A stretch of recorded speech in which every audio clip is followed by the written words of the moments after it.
دوسری جانب آپ کو بتائیں کہ وزیر مملکت برائے داخلہ اور پونچھ ڈویژن کے انتخابی کوارڈینیٹر طلال چودھری کی زیر صدارت پونچھ ڈویژن میں آزاد جموں کشمیر انتخابات کے تیسرے مرحلے کی تیاریوں کے حوالے سے انتخابی جائزہ اجلاس منعقد ہوا۔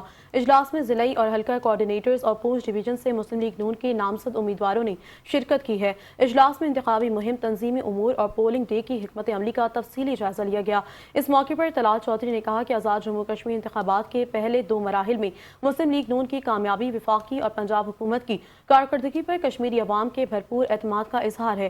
کشمیری عوام نے کام اور کارکردگی کو ووٹ دیا ہے۔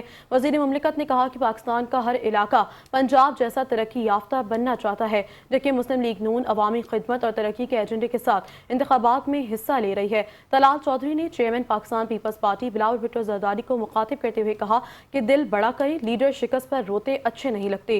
انہوں نے پارٹی رہنماؤں اور امیدواروں پر زور دیا کہ انتخابی مہم کو مزید مؤثر بنایا جائے اور پولنگ ڈے کے لیے تمام انتظامات بروقت مکمل کیے جائیں تاکہ مسلم لیگ نون تیسرے مرحلے میں بھی کامیابی حاصل کر سکے۔